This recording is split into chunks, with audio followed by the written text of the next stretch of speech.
जो बड़े होते हैं उन्हें ह्यूमन बिहेवियर के बारे में ऐसा क्या पता होता है जो कॉमन लोगों को नहीं पता। R=I, relation depends upon interest. कि भैया लव जैसी कोई चीज नहीं होती, पावर होती है। कल एक लड़का मुझसे बोला मैं बहुत दुखी हूँ, सिगरेट पी रहा हूँ।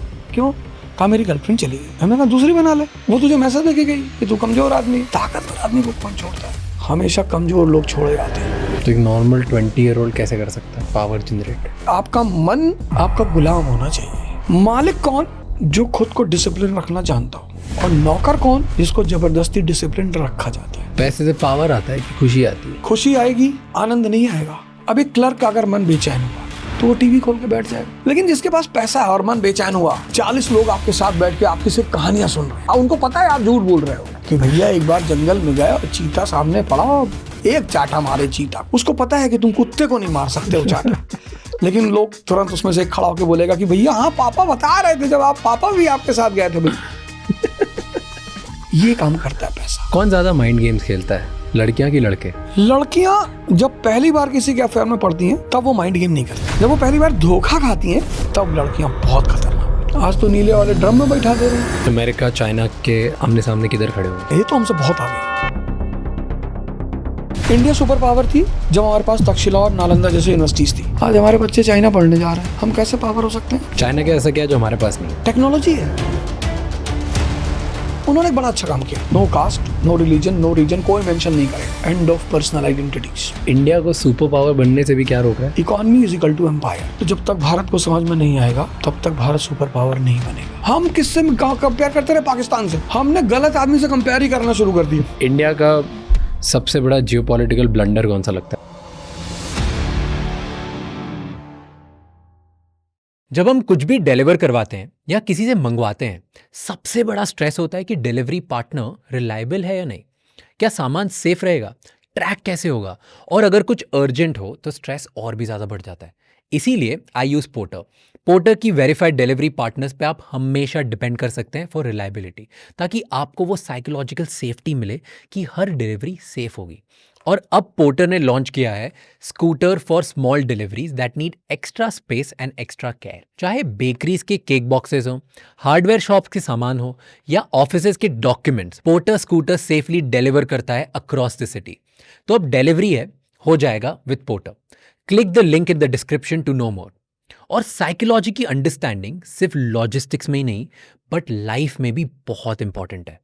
और इस डेप्थ को हमारे आज के गेस्ट भी समझते हैं। Awadh Ojha, a teacher and motivational speaker. वो जानते हैं कैसे सिस्टम अंडरस्टैंड करके आप पावर होल्ड कर सकते हैं और साइकोलॉजी यूज करके अपना काम कैसे करवा सकते हैं। आज हमने उनसे जाना लव और पावर में क्या इंपॉर्टेंट है, एक 20-year-old पावर कैसे बिल्ड कर सकता है, इंडिया सुपर पावर कब बनेगा, इंडियन सोसाइटी का माइंडसेट कैसे डेवलप हुआ, और साइकोलॉजिकली डेंजरस बनने के लिए कैसा माइंडसेट होना चाहिए। ये एपिसोड एंड तक जरूर देखना और मुझे बताना कि आपने इस एपिसोड से क्या सीखा।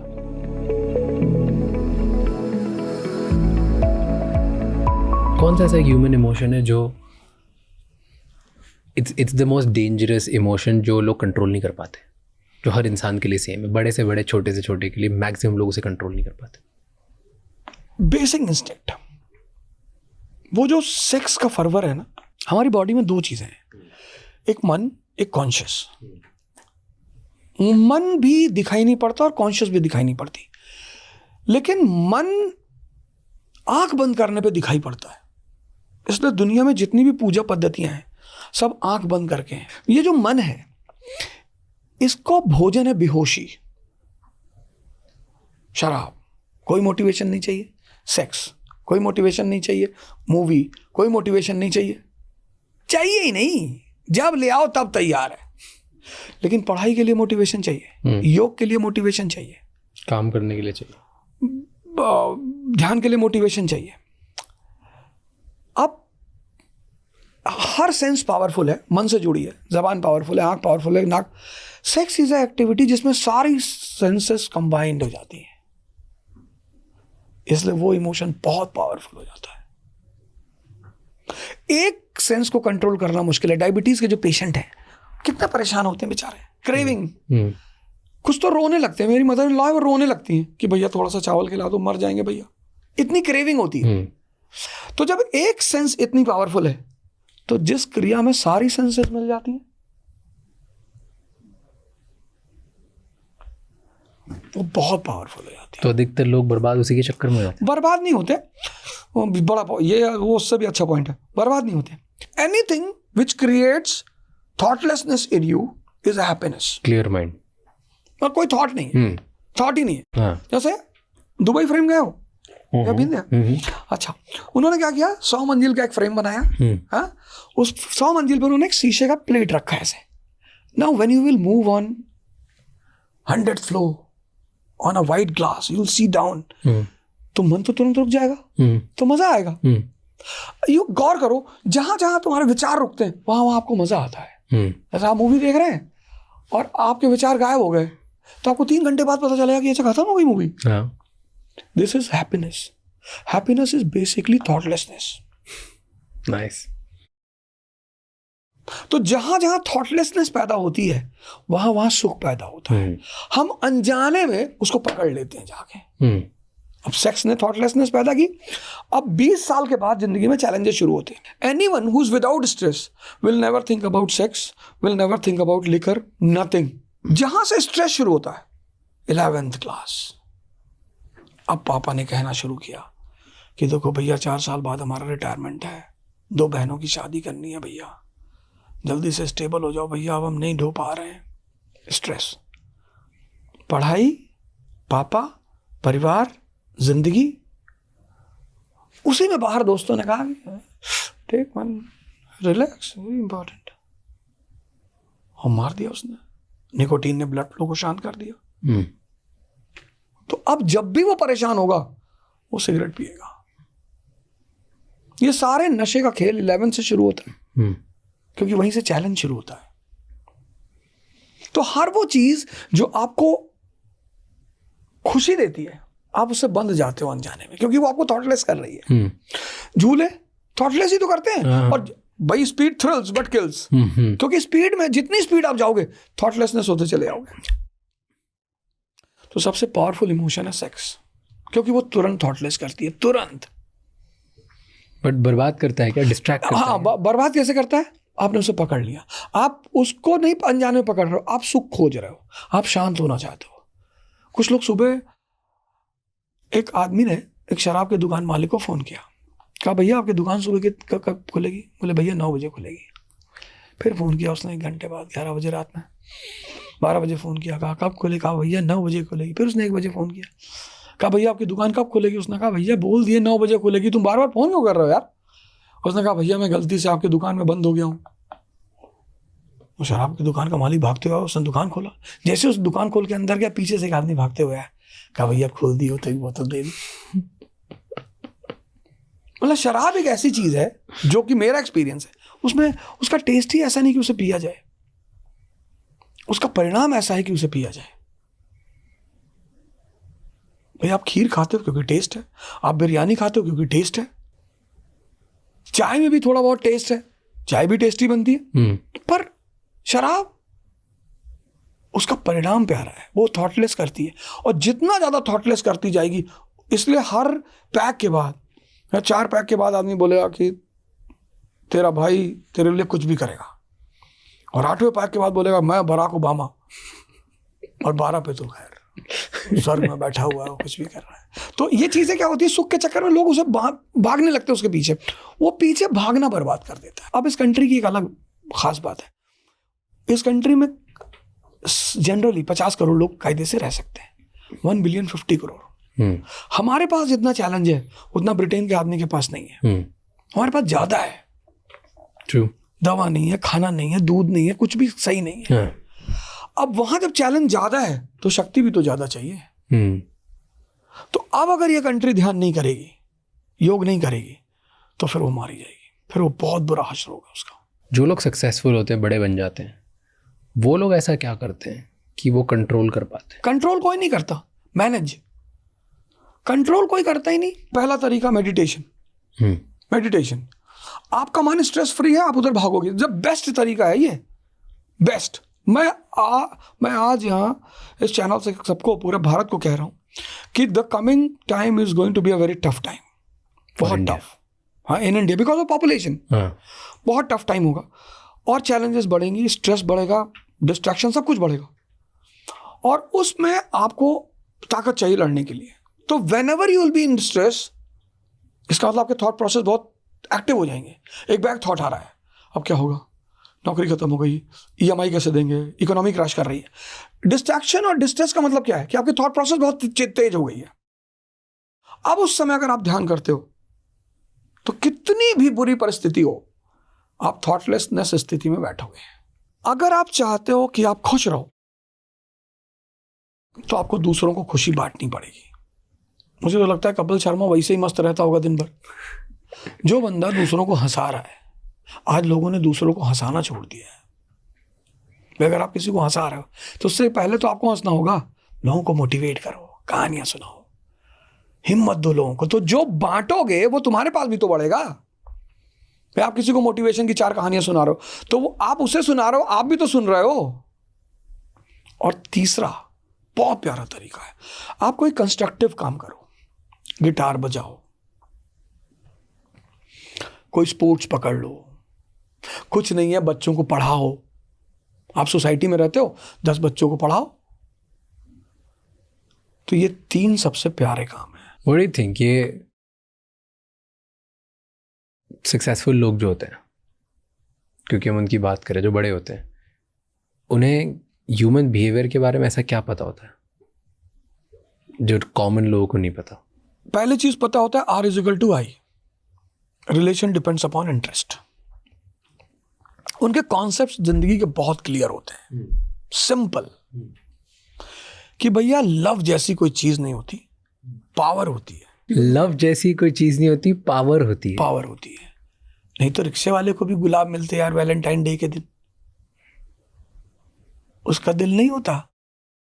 पिक्चरों में मजदूर को कि ड्राइवर का अफेयर किसी मालकिन के बेटे से होता है, बेटी से होता है। रियल लाइफ में कभी नहीं होता, होता ही नहीं। लव जैसी कोई चीज होती ही नहीं इस ब्रह्मांड में। सिंपल पावर होती है। मतलब भगवान मतलब क्या? लोग कहते हैं भैया हम भगवान को तन मन धन सब अर्पित तुमको, देखे हो? नहीं भैया देखे तो नहीं है, लेकिन क्यों अर्पित तुमको? क्योंकि पावर है, ओमनीसिएंट, ओमनीपोटेंट, ओमनीप्रेजेंट। यही तो गॉड की डेफिनेशन है। मुसलमान से पूछो किसको प्यार करते हो? जी अल्लाह को करते, भले बेटे को मार रहा हो दिन भर। हिंदू से पूछो क्या कहोगे? भैया श्री राम जी, सिया राम बिना दुख कौन हरे। तो एक बार लक्ष्मी जी, विष्णु भगवान ने कहा लक्ष्मी जी से कि देखो दुनिया में सब मेरा नाम दिन भर लेते रहते, नारायण नारायण। तो लक्ष्मी जी ने कहा मेरी वजह से लेते हैं। अरे विष्णु जी ने ऐसे थोड़ी, बोले ऐसे ही है, ना हो तो ट्राई करके देख लो। विष्णु जी ने कहा अच्छा, क्या चलो आओ। तो विष्णु जी पंडित जी का रूप लेकर आए सेठ जी के पास कि भैया हम कथा करना चाहते हैं। पंडित जी ने कहा एकदम कथा करिए, सब प्रोवाइड कराते हैं, करिए कथा। कथा शुरू हुई, भीड़ आने लगी, भीड़ बैठी। तो 2 दिन बाद लक्ष्मी माता नीचे उतरी और एक बूढ़ी स्त्री बनकर एक लेडी के घर गई, वो भी कथा सुनने जा रही थी। तो कहीं बिटिया एक गिलास पानी पिला दो। कहाँ जा रही हो? तो बोली कथा सुनने जा रहे हैं। अच्छा। तो उसने पानी पिलाया तो वो जो गिलास था वो सोने का हो गया। अरे उसने कहा माता जी खाना भी हमारे यहाँ खा लो, भाड़ में गई कथा तो खाना भी खिलाए, तो वो बाउल वगैरह भी सब सोने के हो गए।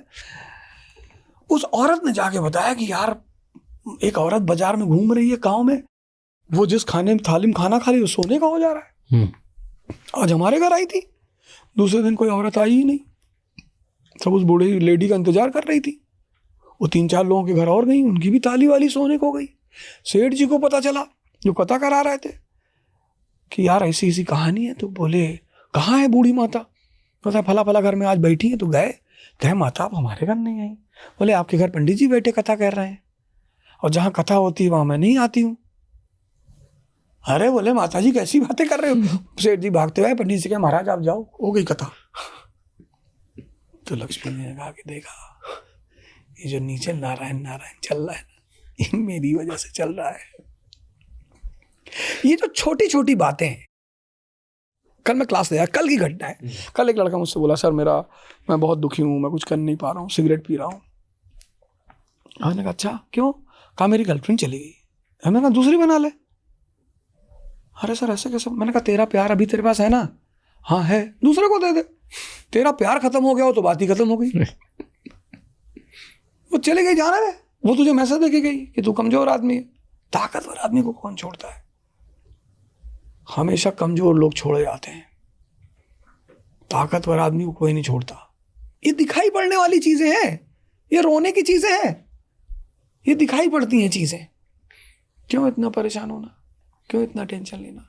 यहाँ लव जैसी कोई चीज नहीं। आप जितने ताकतवर हो आपको उतना प्रेम मिलेगा। कभी किडनी पे गाना सुना है? लीवर पे, पैनक्रिया पे, सारे गाने दिल पे। किडनी फेल कर जाए रिप्लेस हो जाएगी, लीवर रिप्लेस हो जाएगा, पैनक्रिया ठीक हो जाएगी। लेकिन अगर हार्ट फेल किया तो आदमी खत्म। जिसकी जितनी यूटिलिटी उसकी उतनी कीमत। सिंपल। तो प्यार उसी से होगा जो पावरफुल है। सिंपल। तो पावरलेस लोगों की वैल्यू नहीं है कुछ। हाँ, कुछ नहीं। उनके साथ तो लोग सिंपैथी करते हैं कि भैया बेचारा। तो जो पावरफुल है वही अट्रैक्ट कर पाएगा। पावर से लोग जुड़ना चाहते हैं ना, पावर आनंद है। हाँ, मतलब बॉयफ्रेंड गर्लफ्रेंड वही बनेंगे जो जिससे आपको लगता है कि ये मेरे बराबर या मेरे लेवल को बढ़ाता है। भाई अगर वो वैस्प जो होता है, येलो कलर का होता है ना वैस्प, तो जब वो घर में हाइव लगाता है लोग तोड़ देते हैं क्योंकि वो स्टिंग करता है। जब मधुमक्खी हाइव लगाती है लोग रहने देते हैं। स्टिंग वो भी करती है लेकिन वो शहद देती है। तो जहां शहद बहेगा वो स्टिंग भी मारेगा तो लोग बर्दाश्त करेंगे। ये छोटे छोटे कॉन्सेप्ट। जेन्युइनली फील बिना पावर, बिना गिव एंड टेक, बिना पैसे के कोई रिश्ता नहीं बनेगा। अगर होता रिश्ता तो वृद्धा आश्रम में कौन पड़ा हुआ है जिनकी लाइफ की यूटिलिटी खत्म हो गई? आज जो ओल्ड एज होम है उसमें कौन लोग हैं जिनका अब कोई यूज नहीं रहा घर में? भाई गवर्नमेंट ने कहा कि अगर हाउस 80+ के आदमी के नाम पे है तो हम हाउस टैक्स नहीं लेंगे। तो वो स्टेप क्या था कि लोगों को ओल्ड एज होम जाने से बचाओ, इनकी यूटिलिटी बढ़ाओ। अगर किसी आदमी को 10 लाख रुपए महीने पेंशन मिलती हो, कौन बच्चा उसे जाके ओल्ड एज होम में छोड़ के आएगा? Old age home is a place which shows you कि if you lose your utility in your life, your game is over. तो एक नॉर्मल 20-year-old कैसे कर सकता है पावर जनरेट? पावर का मतलब यह है कि आपका सबसे पहला टारगेट ये होना चाहिए कि आपका मन आपका गुलाम होना चाहिए। ये पावर का पहला अनब्रेकेबल लॉ है। अगर आप उसके गुलाम हो तो आप नौकर हो। मालिक कौन? जो खुद को डिसिप्लिन रखना जानता हो। और नौकर कौन? जिसको जबरदस्ती डिसिप्लिन रखा जाता है। और जिंदगी बंधी हुई है मन से, और मन का सबसे प्यारा फीचर है डिसिप्लिन। ये जो शब्द है डिसिप्लिन, इसीलिए स्कूल का सबसे प्यारा पार्ट है diary and discipline. But once people come out of the school they leave both the things, and those who leave diary and discipline they become clerk. Interesting. The biggest gift of every school to every human being is diary and discipline. But in our country, होता ही नहीं। people love violating discipline. In Germany, they love discipline. आप खाना छोड़ दोगे थाली में, they'll charge you extra money. आप ये नहीं कह सकते कि मेरा थाली का खाना है मैंने छोड़ दिया। और कहते नहीं, आपने कैसे छोड़ दिया? It's a disrespect to our farmers. आपको पैसे देने पड़ेंगे इसके। But in India, our favorite game is violating discipline. कि भैया देखो यहाँ लिखा था अंदर मत आना, हम कूद के गए, फिर बाहर चले आए। जहाँ फूल तोड़ना लिखा वहीं फूल तोड़ने का मजा है। जहाँ मजा आता है हमें। साइकोलॉजी है हमारी। इस कंट्री की बड़ी प्यारी साइकोलॉजी है। इस कंट्री में कानून तोड़ना है एंजॉयमेंट ना था। It's a matter of prestige. Actually बहुत लोगों को प्रेस्टीज लगता है फॉर रियल। हाँ, it's a prestige. That is why the people who are disciplined in this country by themselves. ये सोसाइटी में, मेरी सोसाइटी है, वहाँ मैंने एक लेडी को देखा, वो डॉग का स्कूप लेके टहलते हुए। It's a very great thing. She was the first lady I saw her with the scoop. कि डॉग लेके अक्सर लोग डॉग लेके घूमते हैं, तो अब उसने पूप कर दिया तो आप उठा लो, but people never pick up and they are ready to fight with you. ये आपके बाप की कॉलोनी है, आपका है, आप ही साफ कर दो। हम लोग तो मेंटेनेंस देते हैं। It's a duty of the society to make the things clean. हमारा डॉग करेगा, अरे भैया आपकी सोसाइटी है, कितना छोटी सी चीज़ है। But I saw that lady, मैं बाद में उनसे मिलने गया, मैडम 2000 लोगों की सोसाइटी में एक लेडी है जो सेल्फ डिसिप्लिन को मानती है। Discipline is the sanjeevani of mind. If you have, no one can stop you to become the king. Because you are talking power, utility, पैसे की बात करते हैं। पैसे क्या डिनोट करते हैं? पैसा is basically the invention of urban civilisation. पैसा पैदा हुआ जब शहर पैदा हुआ, उससे पहले नहीं पैदा हुआ। जैसे हम इंडियन हिस्ट्री को लें तो ऋग्वैदिक पीरियड में करेंसी नहीं है क्योंकि ट्राइबल पीरियड है। लेटर वैदिक पीरियड में नहीं है, पर जैसे बुद्धा का पीरियड आता 6th सेंचुरी BC, वहाँ शहर पैदा होते हैं। जैसे अमेरिकन डॉलर है, जापानीज येन है, लेकिन अफगानिस्तान की करेंसी नहीं है। तो जब शहर पैदा हुए, लग्जरी गुड्स पैदा हुए, तो ये हुआ कि यार लग्जरी गुड्स तो बार्टर में चलेगा नहीं। भाई आप एक बाउल गेहूं से आइसक्रीम ले सकते हो, एक बाउल गेहूं से आप मसाला ले सकते हो, लेकिन आप एक ट्रक गन्ना ले जाओ दुकान पे एप्पल के और कह दो मैं 2 मैकबुक दे दो, तो बवाल हो जाएगा। तो पैसा is a invention of urbanisation, luxury, and luxury is a need of sophistication. कि भाई आपको मुंबई से लखनऊ जाना है तो आप स्लीपर क्लास में भी जा सकते हो, आप जनरल में भी जा सकते हो, आप फर्स्ट AC में भी जा सकते हो, आप प्लेन से भी जा सकते हो। तो जिसको भी लग्जरी चाहिए, और इंसान को लग्जरी चाहिए, ये बात वो पूंजीवादी मन ने पकड़ लिया कि आदमी को सुविधा दो और उससे पैसा लो। Money is the outcome of power. क्यों? जिसके पास शक्ति है उसके पास पैसा है। जो पावर से पैसा आता है, क्योंकि पैसे से पावर आता है। बाबा रामदेव, पावर, योगा का पावर है, ज्ञान का पावर है, आ रहा है पैसा। कोई प्रोडक्ट है उनके पास बना हुआ, सांस बेचते हैं कपालभाति, और गजब का प्रोडक्ट है, परिणाम दे रहा है, लोग कायदे से कर रहे हैं। ऐसा कौन सा इंडिया का शहर है हम इंटरनेशनल योगा डे मनाने लगे? जो पावर पैदा कर लेगा उसके पास पैसा अपने आप आएगा। पैसे से पावर आता है कि खुशी आती है? खुशी आएगी, आनंद नहीं आएगा। खुशी कैसे आएगी? आपका मन जैसे ही बेचैन हुआ, अभी क्लर्क का अगर मन बेचैन हुआ तो वो टीवी खोल के बैठ जाएगा, उसके पास तो एक ही साधन है। अगर टीवी नहीं खोलेगा तो पत्नी है तो पत्नी ले लेगा वो। भाई पॉपुलेशन बढ़ने का कारण ये भी माना, गरीबी भी एक कारण माना जाता है कि भाई रिक्रिएशन के बहुत ज्यादा साधन नहीं है, तो भाई सेक्स ही उनके लिए रिक्रिएशन है। लेकिन जिसके पास पैसा है और मन बेचैन हुआ, उसने तो बैग उठाया, सीधे स्विट्जरलैंड पहुंचा। तो जितना पैसा आपको, पैसा क्या हेल्प करेगा? आपको बिजी रखने में हेल्प करेगा। आप गोवा के कैसीनो में बैठ जाओगे, आप थाईलैंड के मसाज पार्लर में बैठ जाओगे, आप दुबई की बुर्ज खलीफा में बैठ के कॉफी पी रहे हो, 40 लोग आपके साथ बैठ के आपकी सिर्फ कहानियां सुन रहे हैं, और उनको पता है आप झूठ बोल रहे हो कि भैया एक बार जंगल में गए और चीता सामने पड़ा, एक चाटा मारे चीता को। उसको पता है कि तुम कुत्ते को नहीं मार सकते हो चाटा, लेकिन लोग तुरंत उसमें से खड़ा होकर बोलेगा कि भैया हाँ पापा बता रहे थे, जब आप पापा भी आपके साथ गए थे। भाई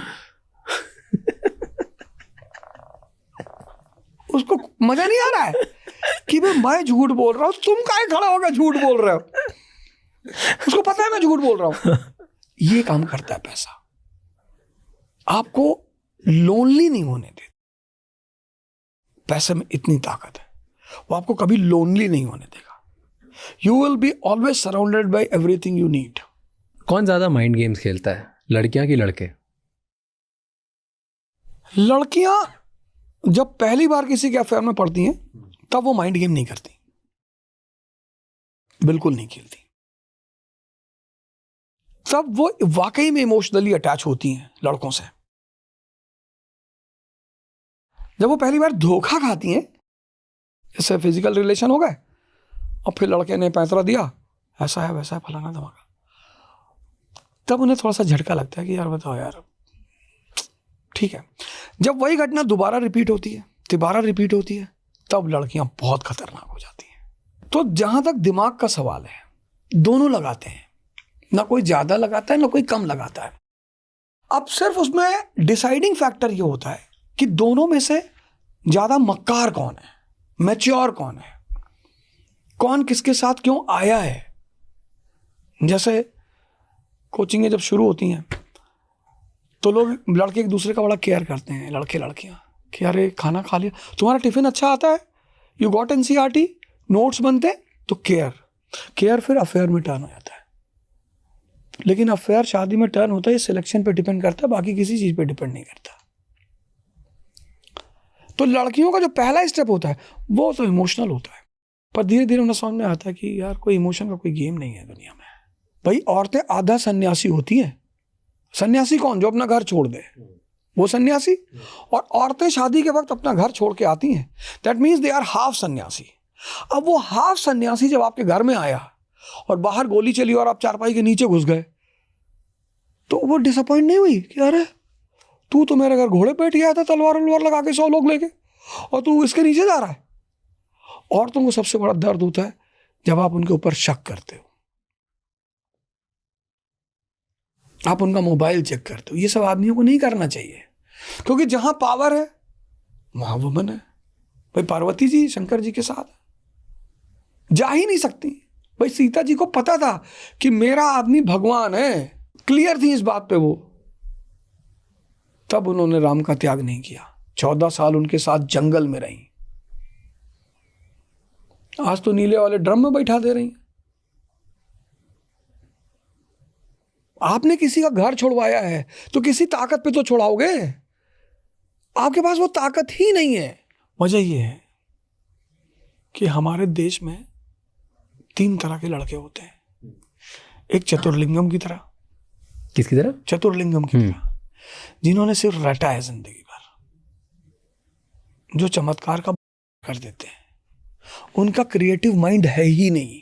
फिर एक राजू की तरह के लड़के हैं, जिनको जिंदगी में सिर्फ बहन की शादी करवानी है, नौकरी पाना है, जीना है। एक फरहान टाइप का लड़का है, जिसको अपने पापा का सपना पूरा करना है और उसके पापा की आंतरिक कला चल रही है। रैंचो बहुत कम पैदा हो रहे हैं इस कंट्री में। क्यों? उस मॉडल की एजुकेशन ही नहीं। हम सोचना ही नहीं सिखाते अपने बच्चों को। हम अपने बच्चों को परसेंटेज लाना सिखाते हैं। वो लग रहा है कि लड़के सॉफ्ट हो गए, कमजोर हो गए। जनरेशन खा खा के लोग इनको ज्वार की रोटी खानी चाहिए, बाजरे की रोटी खानी चाहिए, 1000 दंड बैठक मारना चाहिए, कम से कम 50 सूर्य नमस्कार करना चाहिए। ताकत ही तो है। तो मेंटली जो धनुष तोड़ेगा सीता जी उसी के साथ जाएंगी। पता नहीं लोग कब सीखेंगे इस बात को।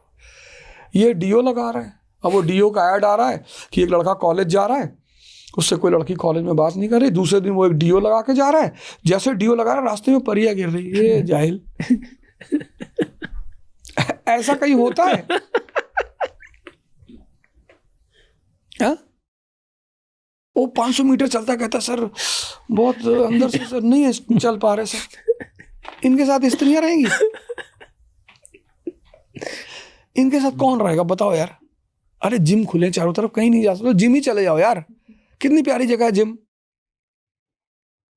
योग नहीं कर सकते हो, ध्यान नहीं कर सकते, तो जिम तो चले जाओ। 1 घंटा हर लड़के को जिम देना ही चाहिए। मैं तो कहता हूँ 3 जगह जाओ। एक लाइब्रेरी, कुछ सोचने को मिलेगा, कोई विजन मिलेगा। नॉवेल्स पढ़ो,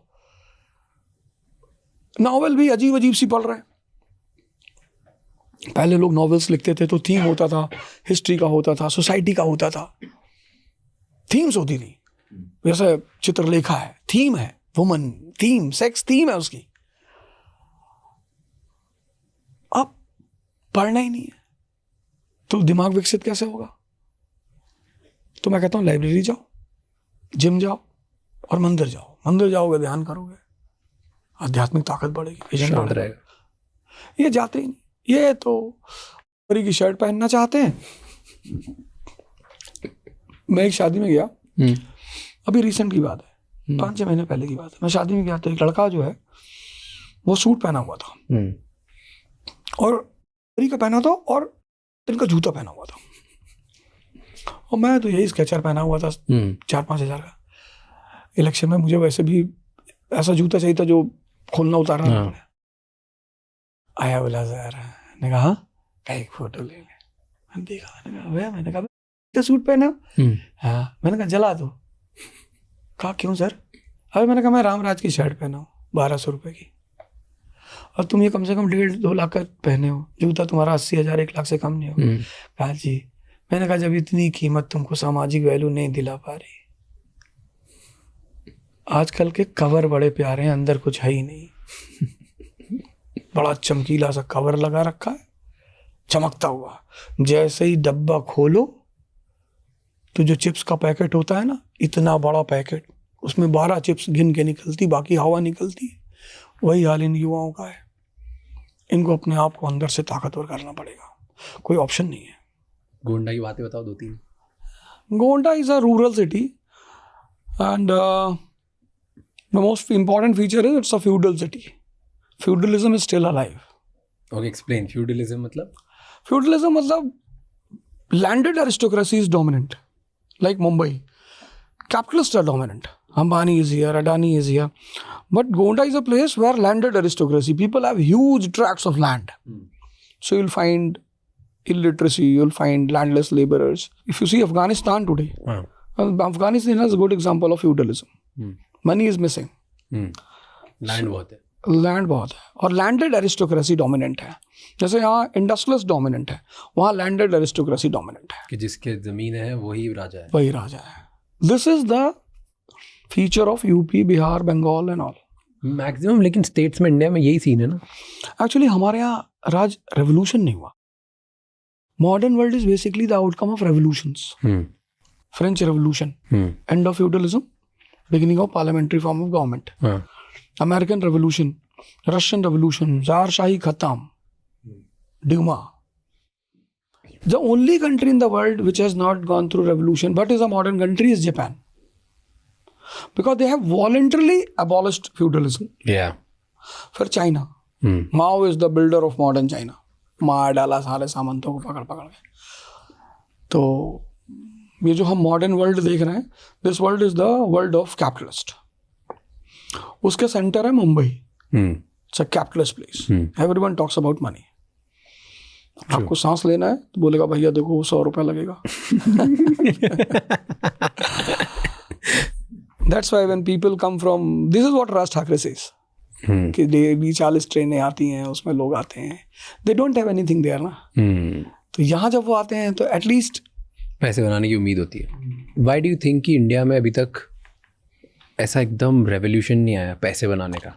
एक्चुअली हुआ क्या कि व्हेन वी गॉट इंडिपेंडेंस, तो हमारे सामने एक बहुत बड़ा खतरा था कि यार हमारे यहाँ क्लास स्ट्रगल हो जाएगा, कैपिटलिस्ट और वर्कर्स, जमींदार्स एंड फार्मर्स। तो गांधी जी ने कहा यार क्लास स्ट्रगल होगा तो इन्फेंट कंट्री है, कंट्री खत्म हो जाएगी, तो हमें काम करते हैं, हम क्लास कोऑपरेशन की बात करते हैं। भूदान मूवमेंट, सर्वोदय मूवमेंट, सबका साथ सबका विकास। तो हमने ये सोचा कि हम यार एक पॉजिटिव नोट पे चलेंगे। एक रशियन राइटर है, उसने किताब लिखी अनटू द लास्ट, ये बेसिकली उसकी थीम है, क्लास कोऑपरेशन। तो गांधी जी ने कहा यार इसी पे काम करते हैं और क्लास कोऑपरेशन करके हम आगे बढ़ते, सब साथ में बढ़ेंगे। तो शुरुआत तो बड़ी अच्छी रही उसकी, but slowly in feudal lords ने क्या किया, पॉलिटी अपने हाथ में ले ली। Polity is the guardian of economy, जिसके हाथ में पॉलिटी उसकी पॉलिसी। और फिर इन फ्यूडल लॉर्ड्स को लगा कि यार वोट कैसे लिया जाए, तो डिवाइड एंड रूल। तो कास्ट, रिलीजन, रीजन, दे सोशल इंजीनियरिंग करी। The common people forgot that democracy is based on education, health, employment. तो कंट्री गलत डायरेक्शन में जानी शुरू हो गई, और फिर तब से आज तक चेंज ही नहीं हुआ। अब जो हमारे बच्चे हैं जो आज 10th में है, दे आर AI जनरेशन। मतलब they don't believe in feudalism and land and so on. तो आफ्टर मतलब जो 29 का इलेक्शन होगा, उसके बाद का जो इलेक्शन होगा, that will be a big change in India. Caste politics नहीं होगी, रिलीजन पॉलिटिक्स नहीं होगी, वो AI जनरेशन के लड़के हैं, वो they don't believe in all these things. तो वो that is a good future for India. एक ना मैं एक स्टेटमेंट सुन रहा था किसी एंटरप्रेन्योर का था कि इंडिया एक सोशलिस्ट कंट्री है जिसने कैपिटलिज्म का मास्क पहन रखा है। एक्चुअली कहना बिल्कुल सही है, क्योंकि सोशलिज्म के जो कॉन्सेप्ट्स हैं वो ये है कि वेलफेयर ऑफ द सोसाइटी। अब हमारे जो सरकारी स्कूल हैं उसमें कौन पढ़ना चाहता है? सोशलिज्म तो वहाँ होगा ना कि भाई DM का लड़का, कलेक्टर का लड़का वो सरकारी स्कूल में पढ़ना चाहे, वो डीएम कलेक्टर सरकारी हॉस्पिटल में जाना चाहे, पर यहाँ पे तो सरकारी हॉस्पिटल में वही जाता है जिसके पास पैसे नहीं है। तो वेर इज सोशलिज्म?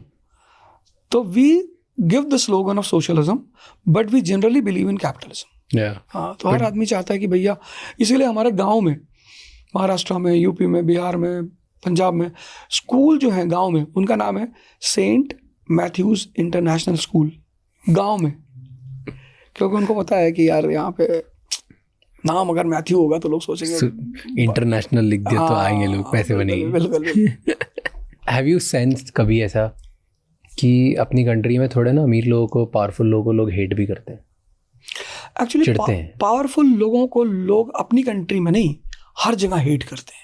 रियली? उसकी वजह मैं बताऊं, there is no money for मेहनत।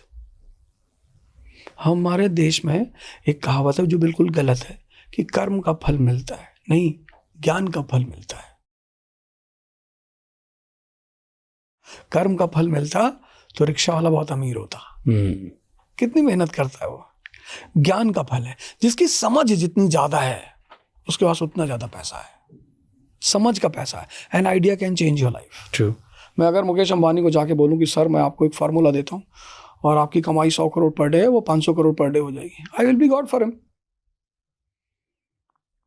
अरे कहेगा ओझा जी बताओ कितने चौपर तुम्हारे नाम करवा दूं, एंटीलिया आधी तुम्हारी। तो इसलिए हेटरेट पैदा होती है, वो साइकोलॉजी है उसकी। ये साइकोलॉजी, इट्स अ साइकोलॉजी कि वर्कर्स दे हेट कैपिटलिस्ट।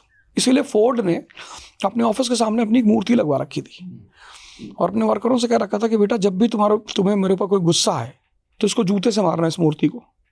तो आदमी जब तक जिंदा था उसकी फैक्ट्री में कभी स्ट्राइक नहीं हुई, बिकॉज वर्कर्स वर हैप्पी। क्यों? क्योंकि वो जूते मारते थे, उन्हें खुशी होती थी कि आज फोर्ड को 10 जूते मारे। This is what psychology says, catharsis. तो हम क्या करते हैं, अब हम सबसे तो जूते मरवा नहीं सकते, तो हम आईपीएल करवाते हैं। क्या करते हैं? आईपीएल करवाते हैं।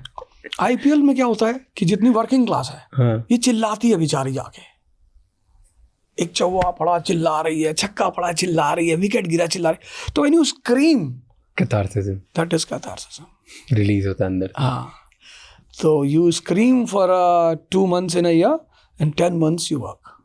नहीं यार, रियली पागल हो ही नहीं सकते।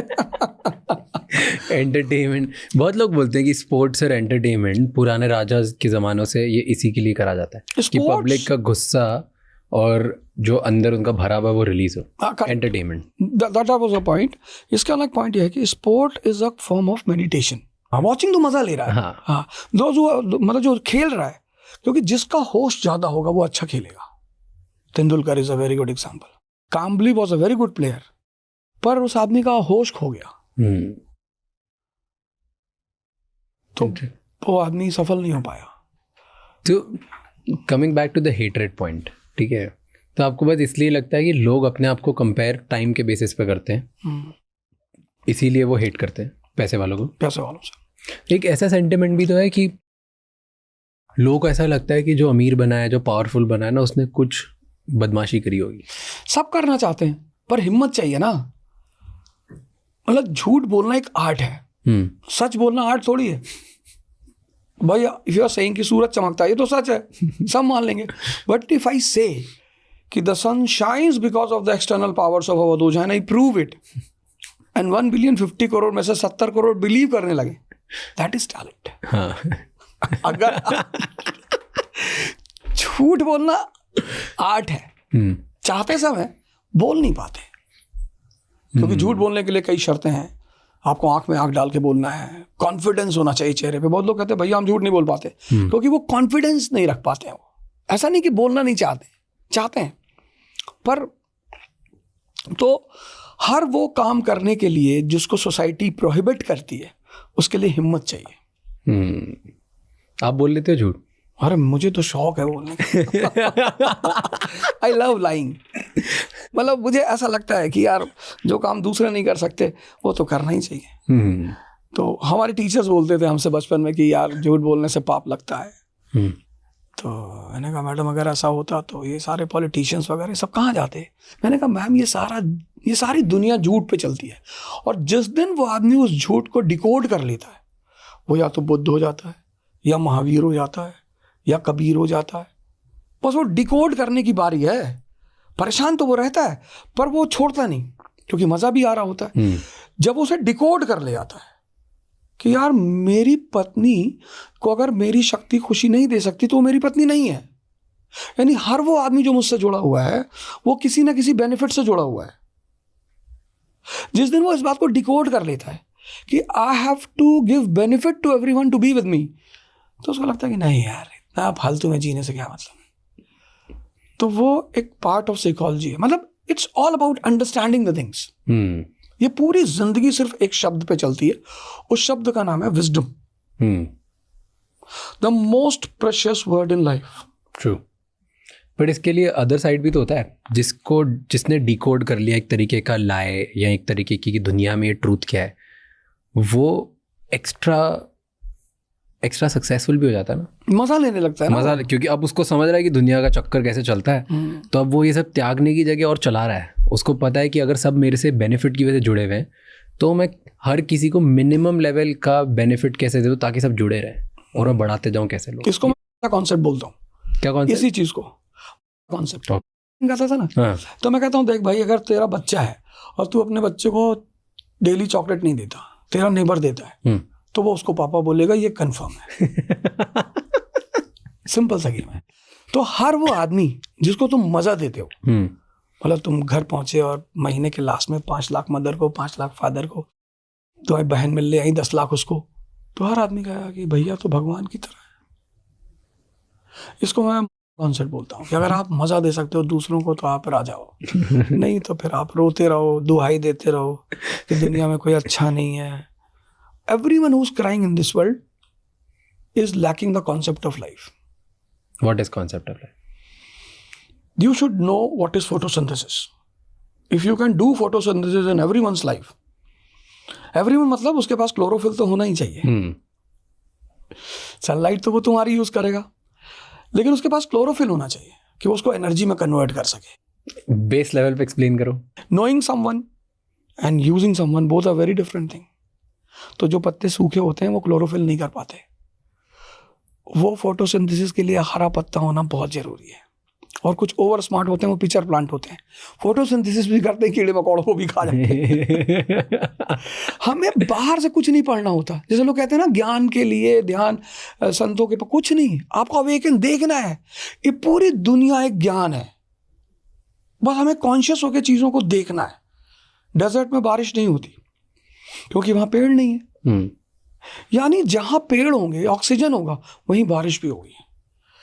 अब इसका क्या मतलब हुआ कि पूरी जिंदगी गिव एंड टेक पे चलती है। कितना प्यारा कॉन्सेप्ट है। इसके लिए किताब पढ़ने की क्या जरूरत है?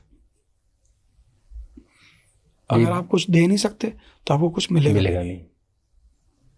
बस ये सिंपल कॉन्सेप्ट, और इसीलिए कुछ लोग गरीब रह जाते हैं और कुछ लोग अमीर बन जाते हैं। गरीबी इज बेसिकली कि आप, कोई गरीब होता नहीं है। अगर लोग गरीब पैसे की वजह से होते तो फिर लाल बहादुर शास्त्री प्रधानमंत्री, मतलब जिस गांव में वो थे, जहां से वो स्कूल जाते थे, तो डेली उनको पास पैसा नहीं होता था कि नाव वाले को पैसे दें, तो डेली स्विम करके जाते थे। अब तैरने में तो थकान होती है, तो उनके गांव के ही लड़के इस बात को बहाना बनाते थे कि तैरते हैं तो थक जाते हैं तो फिर पढ़ाई नहीं होती। पर वो उसको दूसरे पर्सपेक्टिव से देखते थे, बोलते थे तैरने से एक्सरसाइज होती है, बॉडी फिट रहती है, चुस्ती आती है। अब उसी एक चीज को गांव के 10 लड़के बहाना बना लिए, साहब नहीं तैरेंगे, तैर के पढ़ने जाएंगे तो नहीं पढ़ पाएंगे। एक आदमी ने उसको पॉजिटिवली ले लिया और पढ़ाई की उस आदमी ने, and that person becomes prime minister of India.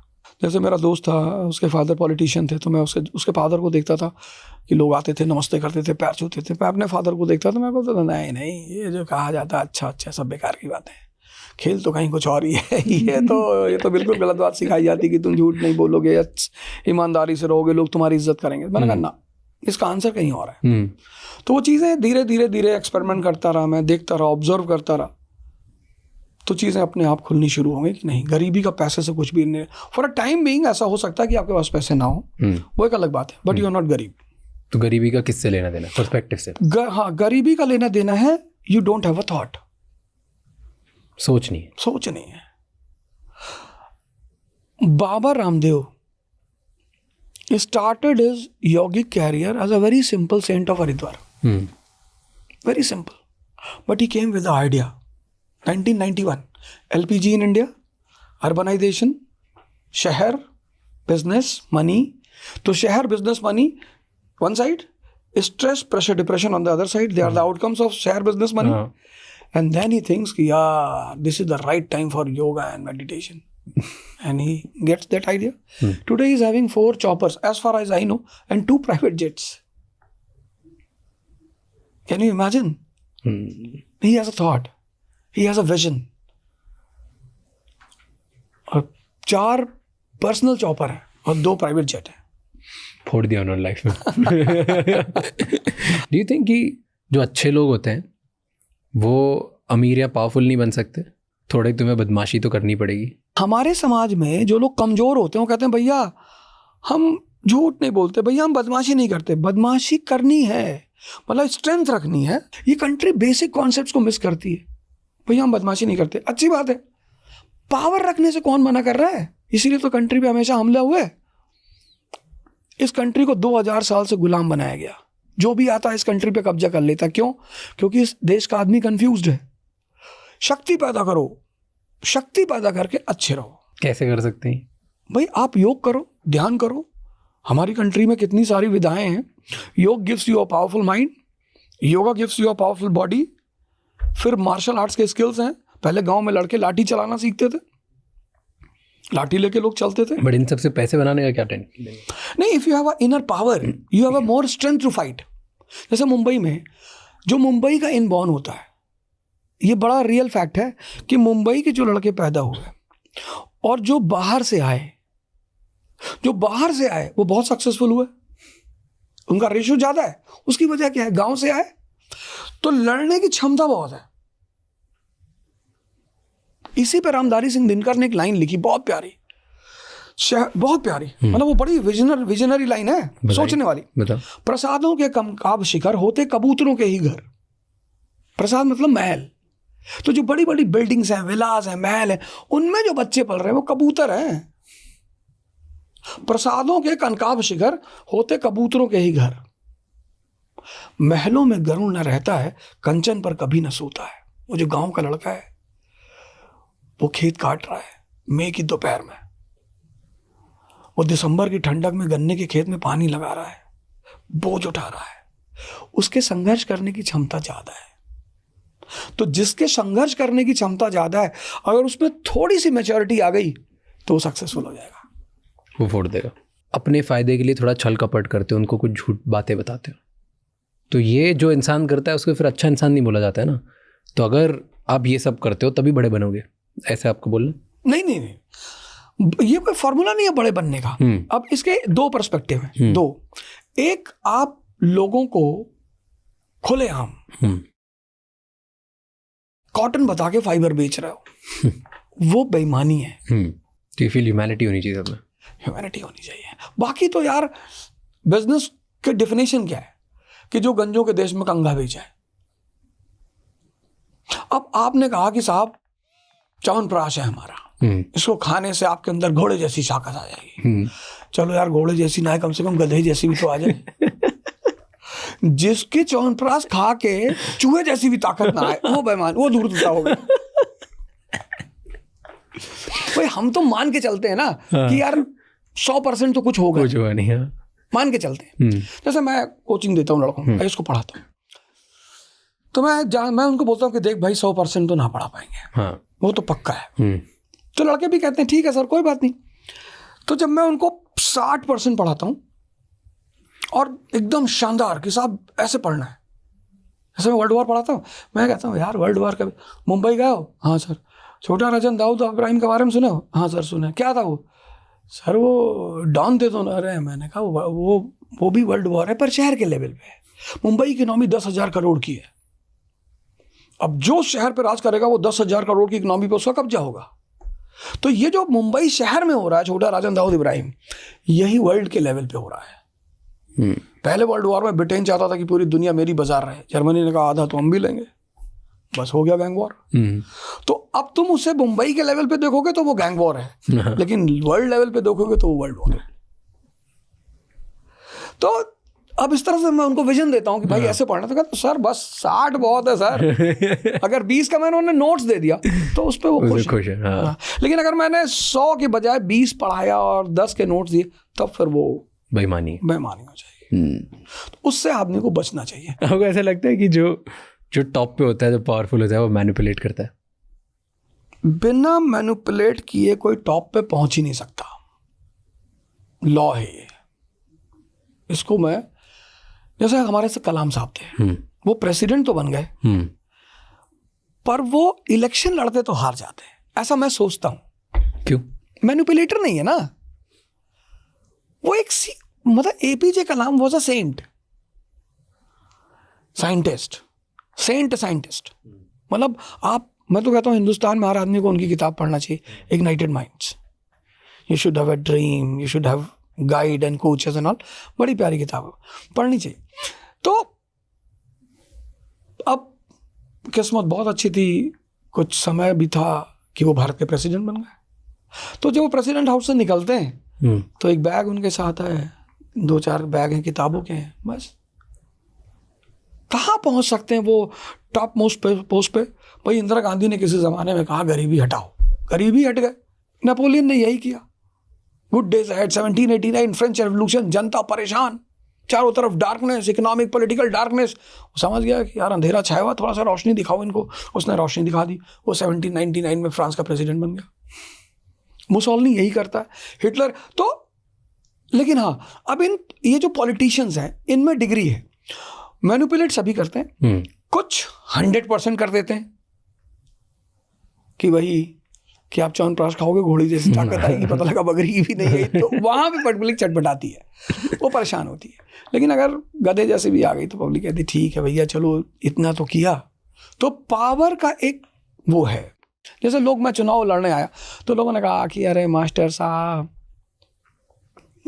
एक आध हफ्ते तो लोग बड़े आए बताने मुझे बाहर से, अरे ऐसे थोड़े होता है चुनाव, आपको पता है बहुत खतरनाक इलाका है ये दिल्ली का, यहाँ बहुत मर्डर होते हैं। मैं भी उनसे क्या कहता था, अच्छा भैया तो भैया मैं ना लड़ूं भैया। अरे आप टिकट वापस करिए, आप कहाँ चुनाव लड़ने जा रहे हैं। फिर एक हफ्ते बाद जब मैंने उनको बिठाना शुरू किया, किसी को जर्मन में समझाया, किसी को फ्रेंच में, मैंने कहा भैया देख मैं एक्सीडेंटल टीचर हूँ, मैं बनना नहीं चाहता, तो परमात्मा ने कह दिया कि भाई पढ़ा दे। मैंने कहा पढ़ा देता हूँ, और ये सब बदमाशी की बात मत करना। मेरा पहला इलेक्शन था दिल्ली के पटपटगंज में, जहां मेरी पार्टी का कोई आदमी मार नहीं खाया था। कैसे? उससे पहले जितने इलेक्शन हुए मेरी पार्टी के एक आध आदमी मार ही खाया। क्यों? कमजोर पर सीधे साधे लोग हैं भाई, नहीं बोलते थे कुछ। तो आपने क्या किया ऐसा? नहीं, करना क्या था, मैंने कुछ कहा नहीं। मैंने कहा भैया मैं तो अहिंसा का पुजारी हूँ, पर मैं कृष्ण से बहुत प्यार करता हूँ, हमसे बदतमीजी मत करना, बाकी तो भाई ठीक है। आप बोले मैं हिंसा का पुजारी हूँ, आपने बंदूक चलाई है, मैंने पढ़ा था कहीं पे। चलाई क्या, मतलब अब कभी कभी सरकमस्टेंस हो जाते हैं, बस ऐसे हो गया, एक सिचुएशन हो गई तो। और हमारा जो इलाका है, हमारा जो ये क्षेत्र है, वो एग्रीकल्चरल डोमिनेंट एरिया है फ्यूडलिस्टिक। मतलब वहाँ अगर आप ज़मीन के साथ, एक बड़ा प्यारा कॉन्सेप्ट है लैंडलॉर्ड। जैसे लोग मुंबई में क्यों रहना चाहते हैं, आप जॉब करते हो, शाम को घर आते हो, सोसाइटी है आपकी, आप एक सेटल्ड और शांतिपूर्वक लाइफ जीते हो। अभी गणपति बप्पा आ रहे हैं, लोग सब मनाएंगे, नाचेंगे, गाएंगे, खुशी रहेंगे। पर लैंडेड एरिस्टोक्रेसी का एक नियम है फ्यूडलिज्म का, कि अगर आपके पास ताकत नहीं है तो आप जमीन पर कब्जा नहीं रख सकते हो, आपको लड़ना आना ही चाहिए। इसलिए बहुत सारे जो लोग यूपी, बिहार, बंगाल, उड़ीसा से आते हैं, यहाँ सेटल हो जाते हैं, वो वापस नहीं जाते, क्योंकि यहाँ पीसफुल लाइफ है, पीसफुल है, ग्रोथ है, शांति है, सोसाइटीज़ में सब एक दूसरे से मिल के रहते हैं, हंसते बोलते। किसी या किसी से कुछ ज़मीन का मामला ही नहीं, ज़्यादा होगा पार्किंग का होगा, वो भी सुलझ जाएगा। तो इसलिए लोग यहाँ, बट एक कॉन्सेप्ट होता है ना ह्यूमन साइकोलॉजी में, लेकिसिज्म, कि अल्टीमेटली तो ह्यूमन ग्रीड डिज़ास्टर और डिस्ट्रक्शन चाहती है, पीसफुल ज़्यादा लाइफ नहीं चाहती। थोड़ा तो ड्रामा चाहिए हमें, थोड़ा तो हम क्रेव करते हैं सबकॉन्शियसली कि यार थोड़ा डिस्ट्रक्शन रहे लाइफ में। उतना वो तो बॉलीवुड में देख लेते हैं ना। पहले ये जो चीज़ थी जो फुलफिल नहीं कर पाते थे वो बाहर। अभी क्या है ना कि बहुत सारी चीज़ें तो वो वर्चुअल देख लेते हैं, एंजॉयमेंट वर्चुअल। सुहागरात की सीन टीवी में देख लिया, खुश हो गए, मस्त है। हिंसा देख लिए, मस्त है, ताली बजा दिया, देख लिया मिथुन चक्रवर्ती को साइकिल उठा के गोलियां रोकते हुए, उसी में मस्त है। तो जब चीज दिख ही रही है पर्दे पे तो काम तो चल ही रहा है ना। सारे इमोशंस वहाँ हो जाते हैं। हाँ, वो अपना कर लेते हैं। बॉलीवुड को पता होता है कि किसको क्या चाहिए। अमेरिका में ना बहुत सारी चीज़ें, अमेरिकन लीडर्स और उनके पावर और ह्यूमन बिहेवियर के बारे में पढ़ता हूँ, मुझे मज़ा आता है देखने में, क्योंकि उनके बारे में लिखा हुआ ज़्यादा गया हुआ है और मॉडर्न वर्ल्ड एग्जाम्पल ज़्यादा उनके पास है। तो पढ़ता हूँ, उनमें ना एक चीज़ आती है जिससे अमेरिकन सोसाइटी काफ़ी ओके है और वो इंडियन सोसाइटी नहीं है। The word is dark psychology. उन्हें मज़ा आता है और वो उसको यूज़ करते हैं as a tools, as techniques, as tactics. आपका भी उस सब्जेक्ट में रुझाव है? बहुत ज़्यादा। एक किताब है presidents of war, American presidents की स्टोरी है। अच्छा, उसको यार पढ़ना जरूर, वो शानदार किताब है। Right from the very beginning, Washington से लेकर अभी तक की किताब है वो। नहीं तो एक सिंपल लैंग्वेज में जो ये देख रहा है पहली बार, उसको अगर बताना डार्क साइकोलॉजी होती क्या है तो कैसे बताओगे? मतलब मेरा मानना ये है कि साइकोलॉजी बड़ी प्यारी साइंस है, इंडस्ट्रियल रेवोल्यूशन की देन है वो। अगर वो नहीं पैदा होती तो ब्रांड कभी नहीं पैदा होता। Brand is the outcome of psychology. Psychology ने बड़ी मदद की कैपिटलिस्टों की कि आदमी को मन को चेंज कैसे करना है, कब उसे फटे पैंट पहनाने हैं, कब उसे कलर्ड शर्ट्स पहनानी है, कब। और साइकोलॉजी, ब्रांड और बॉलीवुड, इन तीनों का बड़ा गहरा रिलेशन है। क्या? जैसे किसी ब्रांड को प्रमोट करना होता है, अगली मूवी में एक्टर और एक्ट्रेस वही चीज पहनते हैं वो तो कैपिटलिज्म की वजह से पैसा हर जगह बंटता है इसलिए। हाँ, बिल्कुल। तो वो ब्रांड जो है, ब्रांड मतलब हमें कहाँ पता चला कौन सी घड़ी अच्छी, कौन सी कार अच्छी है, कौन सा कंट्री अच्छी है, सब बॉलीवुड की देन है। 91 के बाद जब पैसा भारत में आया तो लोगों ने कश्मीर और केरला जाना छोड़ दिया कि कौन मुन्नार जाएगा यार, टी देखने कौन जाएगा। तो मूवियाँ आई जिसमें स्विट्जरलैंड की सीन्स दिखाई गई, लंदन, स्विट्जरलैंड, वेगास वगैरह। तो लोगों ने कहा भाई उधर जाएंगे भाई, और पैसा भी आ ही रहा था। और फिर बैंकों ने कहा नहीं है तो हम टूरिज्म लोन दे देते हैं यार, जाओ उधार लेके जाओ, उधार मांगे घी पियो 4 वक्त, तो यही कहता है। तो साइकोलॉजी मतलब कुएं, सिगमंड फ्रॉयड, इन 2 आदमी को तो मुझे लगता है हर आदमी को पढ़ना ही चाहिए। और डार्क साइकोलॉजी तो मतलब उसका कोई कहना ही नहीं। अगर उस गेम को आप समझते हो तो मुझे लगता है कि आप एज लेते हो, मतलब जो भी लोग आपके साथ हैं उनसे आप एज लेते हो। किसी को समझाना हो तो कैसे समझाएंगे डार्क साइकोलॉजी? कोई एक टैक्टिक या ट्रिक कहीं आपने एग्जाम्पल दिखाओ। अगर ये समझाने वाला फैक्टर इंसान की पकड़ में आ जाए तो अमीर कभी गरीब होंगे ही नहीं, और गरीब कभी अमीर होगा ही नहीं। ये तो ब्लिस है कि समझ नहीं सकते लोग कि किसी को बहुत बातें समझ में आ गई, डॉक्टर अंबेडकर, कि ठीक है भैया करो बेइज्जती हमारी, पर हम पढ़ेंगे, हमें बिठाओ क्लास के बाहर, हम पढ़ेंगे, हमें पानी पीने मत दो, हम पढ़ेंगे। समझ ही तो थी। और अब वो आदमी भगवान बन गया हिंदुस्तान में। भाई कई लोग हैं, अगर हम उनसे कहते हैं भाई हम पानी नहीं पीने देंगे, वो दूसरे दिन स्कूल ही नहीं आएंगे, माँ बाप केस फाइल कर देंगे। तो हम किसी को समझा नहीं सकते। हाँ, हम एक काम कर सकते हैं, हम उसको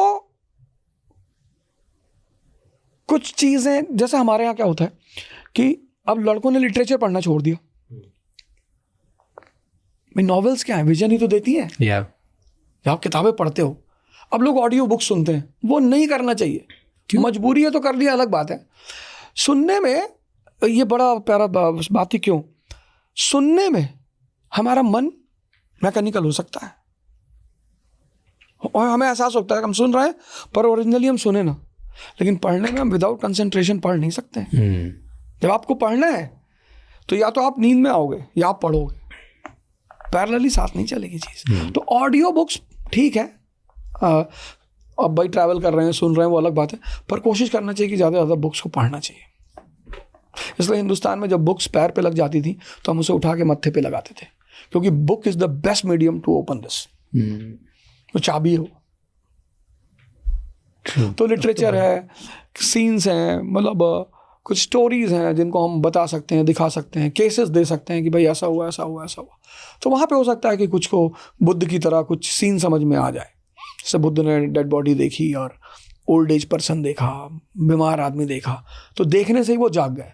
तो ऐसा कुछ हम दिखा सकते हैं अगले को कि हो सकता है उसका दिमाग जिंदा हो जाए, पर फिर ये वही ब्लिस है। बाकी समझा नहीं सकते, नहीं समझा सकते, नहीं लोगों को अपने आप ही चमकेगा, नहीं तो नहीं चमकेगा। बिल्कुल, हर कोयला हीरा थोड़ी होगा, पॉसिबल ही नहीं है। पर अगर किसी को साइकोलॉजिकली डेंजरस बनना हो तो क्या कर सकता है, कैसे कोई बन सकता है? अब अगर नीम चाहे कि उसमें से आम निकले तो वो पॉसिबल नहीं है। उसकी मैं एग्जांपल वजह बता दूं। यशस्वी जायसवाल क्रिकेटर हमारा, मस्त कहानी। और अर्जुन तेंदुलकर। तेंदुलकर साहब क्या नहीं सोचते होंगे कि मेरा बेटा मेरी तरह क्रिकेटर हो जाए, लेकिन नहीं बना पाए। सारी सुविधा देने के बाद भी नहीं बना पाए। यही तो ब्लिस है, यहीं पर तो आदमी भगवान को मानने पे मजबूर हो जाता है। यहीं पे तो आदमी सोचता है कि कुछ तो है जो उसके हाथ में है। बेस्ट एग्जांपल, मतलब वो बंदा आता है यूपी के एक शहर से, यहाँ पे शाम को पानी पूरी लगाता है, जहां तक मैंने सुना है, बेचता है 3 घंटे, फिर पानी पूरी, वो भी नहीं सोनार की दुकान पे बैठ रहा है, वो पानी के बताशे बेचता है, और फिर प्रैक्टिस करने जाता है, और आज एक इंटरनेशनल क्रिकेटर है, opener, without any facility, without any banking, without any godfather. और एक आदमी है जिसके पास सब कुछ है, Rohan Gavaskar. Rohan Gavaskar is the son of God of cricket, Sunil Gavaskar. कोई मामूली आदमी का बेटा नहीं है Rohan Gavaskar. Gavaskar is a God of cricket of my time. मतलब हम जब उनको ग्राउंड पे देखते तो भाई गावस्कर जी आ गए, अब तो बढ़िया मजा आएगा। तेंदुलकर इज अ गॉड हमारे टाइम, मतलब आपके टाइम के हैं। तो ये दोनों गॉड अपने बच्चों को देवता नहीं बना पाए।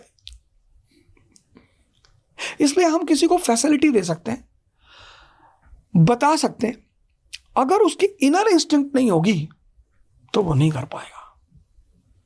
इनर इंस्टिंक्ट बहुत जरूरी है कुछ भी बनने के लिए। जैसे आईएएस की तैयारी करने बहुत लड़के आते हैं, बहुत, पर बहुत ऐसे लड़के आए मेरे पास, जैसे अभी हमारा एक आईपीएस ऑफिसर है सैफिन हसन, गुजरात में, भावनगर में शायद उसकी पोस्टिंग है। बहुत सिंपल घर का लड़का, बहुत सिंपल, फर्स्ट अटेम्प्ट आईपीएस। और क्या थॉट्स हैं उसके, क्या मतलब एक्सप्लेनेशन है। शशांक त्रिपाठी, अभी he is a DM of Barabanki, 5th rank Sanskrit optional से, IITN। निशा ग्रेवाल एक लड़की अभी सीडीओ है बुलंदशहर की, और फादर उसके, बाबा ग्रैंडफादर टीचर, फादर शायद इलेक्ट्रिक विभाग में, सिंपल बैकग्राउंड की लेडी, 51 रैंक। ये 3 एग्जाम्पल मैंने दिया कि ये सब सामान्य घर के लड़के हैं। और मैंने देखा कि कैपिटलिस्ट के घर का बेटा, डीजीपी के घर का बेटा, आईएएस के घर का बेटा, मतलब ऐसे ऐसे लड़कों को मैंने देखा जिन्होंने, फादर ने वहां फ्लैट दे रखा था करोल बाग में, एक ड्राइवर रखा था, एक कुक रखा था, एक नौकर रखा था, कुछ नहीं हो। उसी को हम बोलते हैं इंस्टिंक्ट। तुम्हारे अंदर है कि नहीं है। जैसे जब अफेयर होता है और 2 बजे रात में लड़की कहती कहाँ हो, लड़का कहता तुम्हारे दिल में है। वही अगर माँ बुला ले पानी देने के लिए तो उसको दर्द हो जाएगा, कहेगा सर दर्द करने लगा, तुमने नींद में से उठा दिया, फलाना हो गया। इंस्टिंक्ट आदमी को बनाती है, आप उसे कुछ बना नहीं सकते। कई पेरेंट्स आते हैं मेरे पास, साहब हमारे लड़के को आईएएस बना दीजिए। अरे मैंने कहा यार जिस दिन बनाने लगे ना, उस दिन मुकेश अंबानी से ज़्यादा पैसा मेरे पास होगा। तो कितने अरबपति लोग हैं जो चाहते हैं मेरे लड़के कुछ बन जाए। तो we can provide the atmosphere, और अल्टीमेटली इंसान पे डिपेंडेंट। क्योंकि द्रोणाचार्य ने 100 भाई को पढ़ाया और 5 भाइयों को पढ़ाया, पर अर्जुन अकेला है जो मछली की आंख में मार रहा है। भीम को मारना हो, पूरी हिरन बांध दो तो ना मार पाएंगे। इंस्टिंक्ट नहीं है ये है। तो जिसकी इंस्टिंक्ट है, जो देख रहा है, जिसके अंदर थोड़ी सी आग है, वो आगे बढ़ना चाहता है, वो कुछ और नहीं ट्रेन कर सकता खुद के दिमाग को किसी तरह से ताकि वो और खतरनाक बन जाए? बनते ही हैं लोग, बनते ही हैं लोग। मतलब अगर हम इंडिया में प्रेजेंट टाइम में एग्जांपल लें तो हमारे प्राइम मिनिस्टर हैं। मतलब इंडिया जैसी कंट्री में 3rd टाइम प्राइम मिनिस्टर बनना it's not easy task. True. India is a country of dynastic democracy. यहाँ एक नया डेमोक्रेसी है। जैसे हमारा फेडरलिज्म एक अजीब तरह का फेडरलिज्म है, क्वासी फेडरलिज्म। ना फेडरेशन है ना यूनिटरी है, क्वासी बोलते हैं, क्वासी। ऐसे India is a country of dynastic democracy. Father MP है, बेटा MLA है, ऐसे है। उस कंट्री में यहाँ रजवाड़े के घर के लोग राजनीति में दबदबा रखते हैं, 10-10 हज़ार करोड़ के मालिक हैं। उस कंट्री में वो आदमी 3rd टाइम प्राइम मिनिस्टर है, unquestionable. What do you think, India को सुपर पावर बनने से भी क्या रोक रहा है? E का कॉन्सेप्ट जब तक भारत को समझ में नहीं आएगा तब तक भारत सुपर पावर नहीं बनेगा। मतलब economy is equal to empire. Explain. 1787 में अमेरिका पैदा हुआ। It was a slum area, 13 slum areas. 1945 में अमेरिका बिकम्स वर्ल्ड पावर। आज जैसे हम अमेरिका की बात करते हैं वैसे हमारे दिमाग में आता है एप्पल। आज हम जैसे, अब ये बात चाइना को समझ में आई कि बॉस अगर वर्ल्ड पावर बनना है तो पहले इकोनॉमिक पावर बनना है। तो अगर एप्पल दुनिया में जाना जाता है तो OnePlus भी दुनिया में जाना जाता है। ये बात जापान को समझ में आई। अगर एप्पल और OnePlus जाना जाता है तो सोनी भी दुनिया में जानी जाती है।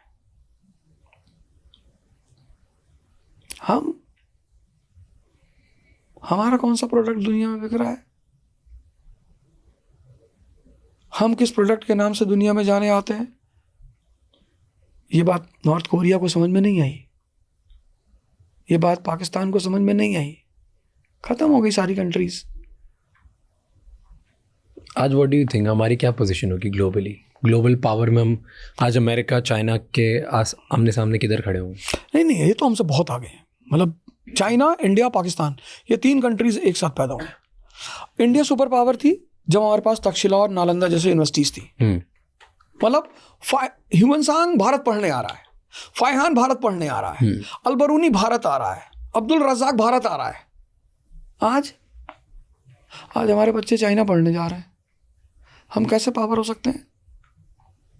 ज्ञान का देश भारत, और भारत का बच्चा, भारत का पेरेंट्स प्राउड फील कर रहा है, भैया हमारा बेटा शेंजन में पढ़ रहा है। भैया हम गए थे शंघाई, भैया बहुत बड़ी बड़ी बिल्डिंग है भैया। जब हम एजुकेशनल स्टैंडर्ड नहीं पैदा कर पाए कि हम अपने बच्चों को अपने देश में रोक लें तो हम कैसे सुपर पावर बन सकते हैं? इतना तो हम कर ही सकते थे ना। हम बोइंग नहीं बना सकते, हम स्कूल तो अच्छा कर सकते थे, हम कॉलेज तो अच्छा। हमारे यहाँ के लोगों के पास दिमाग की कमी है, दुनिया के सबसे स्मार्टेस्ट लोग भारत में पाए जाते हैं। हम स्कूल कॉलेज अच्छा बना सकते थे। हमारा बच्चा का, हमारे पेरेंट्स कहाँ प्राइड फील करते हैं कि भैया मेरा बेटा मॉस्को से MBBS कर रहा है। जिसके पास बहुत पैसा है वो उनके बच्चे US में पढ़ रहे हैं, जिसके पास थोड़ा सा कम है उनके यूरोप में पढ़ रहे हैं, जिनका और कम है वो रशिया में पढ़ रहे हैं, जिनका और कम है वो चाइना में पढ़ रहे हैं। पर इंडिया की पढ़ाई को कोई प्रेफरेंस नहीं दे रहा है। और बिना एजुकेशन के कोई कंट्री कभी पावरफुल बन ही नहीं सकती। तो हम पहले पावरफुल कैसे थे? सब बोलते हैं कि हम सोने की चिड़िया थे। एग्जैक्टली हम वही नालंदा और विक्रमशिला, ये बाहर के लोग हमारे यहाँ पढ़ने आते थे। एक्चुअल में थे हम सोने की चिड़िया। हाँ एग्जैक्टली हम थे, बिल्कुल थे। क्या हुआ? उसकी वजह थी, हम बता देता हूँ उसकी वजह क्या थी। इकोनॉमी में एक टर्म है बैलेंस ऑफ पेमेंट। तो before industrial revolution balance of payment हमारे फेवर में था। उसकी 3 वजह थी। पहली वजह यह थी कि the country of natural resources, हमारे पास कॉटन था, हमारे पास फर्टाइल प्लेन्स थी। दूसरी बात थी मॉनसून। मॉनसून ने क्या किया था, वेस्ट और ईस्ट का ट्रेड चलता था। पश्चिम के लोग, यूरोप के लोग आते थे मसाला सिल्क लेने, हमारे पास उनसे सोना चांदी आता था। तो जब सी ट्रेड शुरू हुआ तो मॉनसून के बाद क्या हुआ कि मॉनसून के साथ आप शिप्स चलती थी। अब अगर आप मॉनसून के साथ चल रहे हो तो इंडिया इज अ डेस्टिनेशन। जून में जब आप मॉनसून के साथ चलोगे तो मॉनसून तो भारत से गुजरेगा, तो आपको भारत आना है। जब रिटर्निंग मानसून के साथ आप वापस हो गए तो भारत आना है। तो monsoon turned India as the heart of west and east. दूसरा रीजन ये हुआ। और तीसरा रीजन ये हुआ कि हमारी जो कमोडिटीज थी, हमारा जो एक्सपोर्ट था, प्लीनी एक ग्रीक रोमन राइटर है, वो रोता है एंशिएंट टाइम में, कहता था entire gold of Rome is being drain towards India. Maximum export था हमारा। हम मसाला बेचते थे, कपड़ा बेचते थे, लेदर गुड्स बेचते थे, यूटेंसिल्स क्या नहीं बेचते थे, और उधर से हम सिर्फ शराब लेते थे और अरब से घोड़ा लेते थे। तो हमारा मिनिमम इंपोर्ट था, मैक्सिमम एक्सपोर्ट था। तो हम सोने की चिड़िया थे। और फिर क्या खराब हो गया? इंडस्ट्रियल रेवोल्यूशन के बाद आज जो हमारी कंडीशन है, नेचुरल रिसोर्स हमारे पास आज भी है, हम ह्यूमन रिसोर्स को कायदे का नहीं कर पा रहे हैं। हम अपने बच्चों को पढ़ाई में मजा नहीं ला पाए। हमारे बच्चे रोते हैं स्कूल जाने के लिए, बहाने बनाते हैं। Education system do you think कि इतनी जब हम बात करते हैं, इसका हिस्ट्री का बहुत बड़ा रोल है इसमें? अगर आप हिस्टोरिकली सारे लोग देखो, सारे इंसिडेंट्स देखो, अगेन एंड अगेन ऐसा देखते हैं कि हम जितना इन्वेडर्स या कॉलोनाइजर से बर्बाद नहीं, उतना हम खुद ही अंदर से बर्बाद हो गए। एग्जैक्टली। उसकी वजह ये थी, जब तक मैंने इलेक्शन नहीं लड़ा था, मैं बड़ा सिंपैथेटिक था हिंदुस्तान की जनता के लिए। अब मेरी सिंपैथी ही खत्म हो गई। क्यों? उसकी वजह ये थी कि हिंदुस्तान की जनता कहती भैया अगर हमें अच्छा ऑप्शन मिले तो हम भी वोट करें अच्छे लोगों को। अगर मैं चुनाव जीतता तो मेरे जैसे कितने लोगों को ये बात होती कि नहीं भैया जनता साथ देगी भैया। लेकिन हमारी जनता बुरी नहीं है, मासूम बहुत है, बहक जाती है। किस चीज़ से बहक? जैसे पहली चीज मैंने अपनी जनता के अंदर क्या देखा, इसको लगता है मेरे वोट से कुछ नहीं होगा भैया, हमारे एक वोट से क्या होगा भैया। उसको पता नहीं है कि यही फीलिंग जो 2 लाख लोगों की डेवलप हो चुकी है, हर 2 लाख आदमी को लग रहा है कि हमारे वोट से क्या होगा। जिस दिन ये देश डॉक्टर अंबेडकर, राम मनोहर लोहिया, जयप्रकाश नारायण, जवाहरलाल नेहरू, अटल बिहारी वाजपेयी, इनके जैसे नेताओं को चुनेगा जो अपने लिए नहीं समाज के लिए जिएंगे, अपने लिए उन्हें जरूरत ही नहीं है, उस दिन ये देश बहुत अच्छा होना शुरू हो जाएगा, बहुत अच्छा। तो क्या लगता है हम विश्व गुरु कब बनेंगे? हम कब सुपर पावर बनेंगे? नहीं, अभी तो चाइना की लड़ाई चल रही है यूएस से सुपर पावर बनने की। अभी तो वो लोग रेस में हैं, उसमें कोई इनकार नहीं कर सकता। हमें थोड़ा सा होमवर्क करना पड़ेगा अपने ऊपर, स्ट्रिक्ट डिसीजंस लेने पड़ेंगे, क्योंकि it's not a matter of time. ये ऐसा नहीं कि आज हमने डिसीजन लिया कल हो जाएगा। पॉलिटिकल डेवलपमेंट्स इमीडिएट हो जाते हैं, सोशल इकोनॉमिक डेवलपमेंट्स ग्रेजुअल होते हैं। तो अगर हम आज से एजुकेशन, इंफ्रास्ट्रक्चर, इंडस्ट्री, हेल्थ, इन 4 चीजों पे काम करना शुरू करें पॉजिटिवली, तो हमें मिनिमम 20 साल लगेगा। चाइना का ऐसा क्या है जो हमारे पास नहीं है? टेक्नोलॉजी है। तो सोच में क्या है ऐसा? उन्होंने एक बड़ा अच्छा काम किया। कुछ काम उन्होंने बहुत अच्छे किए जिसका वेस्ट ने बड़ा विरोध किया। उनका पहला सुपरस्टार है डॉक्टर सन यत-सेन, 1912। उस आदमी ने कहा कोई पर्सनल आइडेंटिटी नहीं रहेगी, no caste, no religion, no region, कोई मेंशन नहीं करेगा। जैसे मेरा नाम अवध है तो only Avadh, no Ojha. End of personal identities. तो 1912 से लेके 2012, 100 ईयर्स, अब वहाँ सब चाइनीज है। अब वहाँ कोई ब्राह्मण नहीं है, कोई दलित नहीं है, कोई हिंदू नहीं है, कोई मुसलमान नहीं है। उनका दूसरा सुपरस्टार था माओ। फ्यूडलिज्म को एक झटके में खत्म कर डाला उसने 1949 से 54। फ्यूडलिज्म खत्म, ग्राउंड सेटल हो गया कैपिटलिज्म के लिए। 76 में माओ मरता है, डेंग ज़ियाओपिंग आता है, उसको लगता है कि बस अब भाई साहब ग्राउंड रेडी है, अब अमेरिका से हाथ मिलाना चाहिए। कितना सिस्टमैटिकली काम किया इन लोगों ने। Democracy, no universal adult franchise, ये 500 रुपये पे लेकर वोट कर देंगे। तो पहले उनको समझाओ डेमोक्रेसी क्या है, सिंगल पार्टी सिस्टम। क्योंकि डेमोक्रेसी ब्रिटेन में डेवलप हुई 400 ईयर में, तभी तो इतनी मैच्योर डेमोक्रेसी है। 1215 से 1688, मैग्ना कार्टा से ग्लोरियस रेवोल्यूशन, 400 साल। That is why they have the strongest democracy in the world. Gradual. हमारे यहाँ लोग जानते नहीं डेमोक्रेसी, मेजॉरिटी जानते नहीं, जो बेचारे जानते हैं वो माइनॉरिटी में है, वो जो शहर का पढ़ा लिखा आदमी है, गांव में थोड़ा बहुत समझदार आदमी है, उसकी कोई सुनता ही नहीं। तो चाइना हमसे पॉलिटिकली, इकोनॉमिकली बहुत आगे निकल गया, बहुत आगे। हम किससे कंपेयर करते रहे? पाकिस्तान से। हमने गलत आदमी से कंपेयर ही करना शुरू कर दिया। हमने पाकिस्तान को अपना दुश्मन बना लिया। कहते हैं ना, man is known by his friends, मैं कहता हूँ man is known also by his enemies. सबसे दुश्मनी नहीं करना है।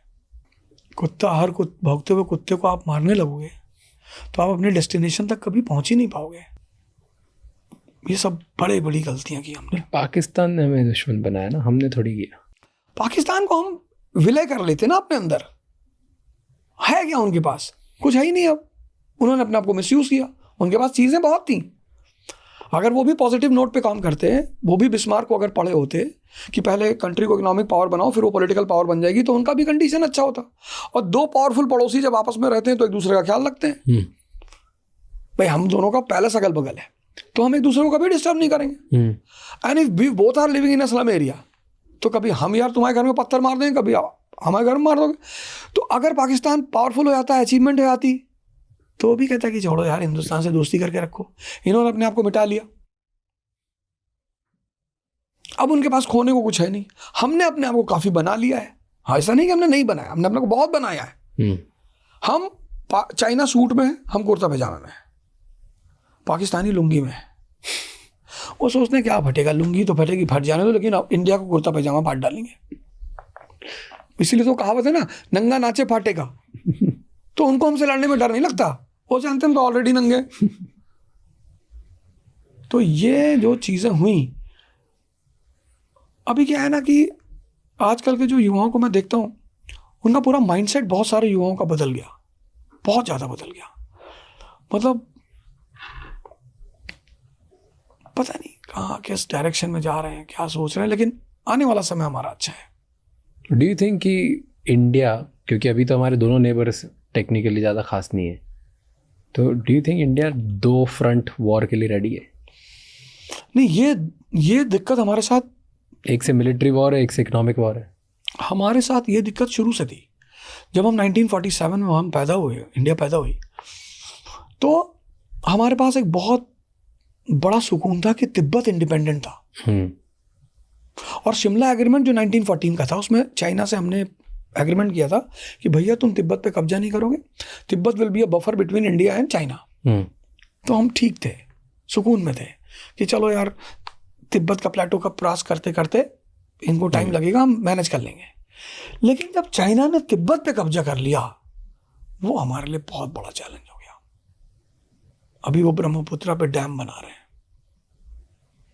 अब चाइना को काउंटर बैलेंस करना, क्योंकि चाइना हमसे बार्गेन करेगा, वो हमसे वॉर नहीं करेगा, वो हमसे बार्गेन करेगा। वो हमसे कहेगा काम करो यार, हमको अपना जो तुम्हारा बुलेट ट्रेन प्रोजेक्ट है ना, वो हमको दे दो, क्योंकि हमने तो गुजरात का बुलेट ट्रेन प्रोजेक्ट जापान को दे दिया।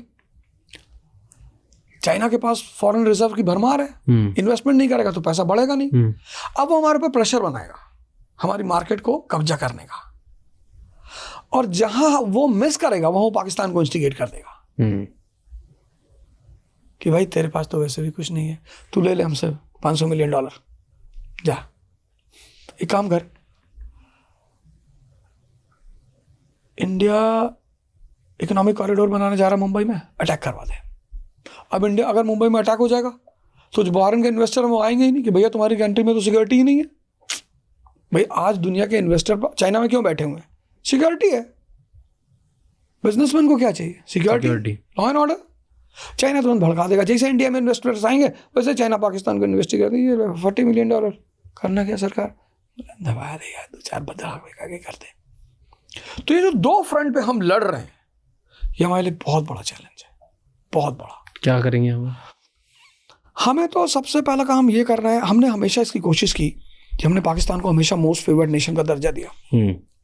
इसीलिए दिया क्योंकि हमें पता था कि अगर ये समझेंगे कि भाई हम तो बन रहे हैं, तुझे भी बना देंगे, तू चाइना से मदद लेते लेते एक दिन कॉलोनी बन जाएगा चाइना की, ये नाहक में तेरी मदद नहीं कर रहे हैं, ये तुझको इतना पैसा दे देंगे और फिर तुझे अपनी कॉलोनी बना लेंगे और तू खत्म हो जाएगा।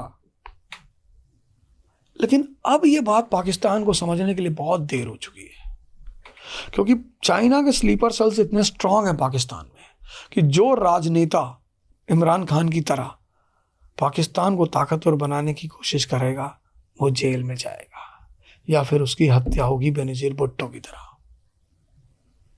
बट अमेरिका का भी तो बहुत ज़्यादा इन्फ्लुएंस है पाकिस्तान के ऊपर, एंड अमेरिका एंड चाइना की लड़ाई है आपस में, तो अमेरिका कुछ नहीं कर रहा क्या इसमें? नहीं करेगा अमेरिका एक्चुअली अमेरिका के दो बेटे हैं, दो, एक उनका अडॉप्टेड बेटा है, एक रियल बेटा है। जो अडॉप्टेड बेटा है वो 1947 में पैदा हुआ पाकिस्तान, ये उनका अडॉप्टेड बेटा है। इसको उन्होंने पैदा इसलिए किया 1947 क्योंकि 45 में सेकेंड वर्ल्ड वॉर खत्म हुआ और 47 में अमेरिका ने मनी लेंडिंग शुरू कर दी, मार्शल प्लान।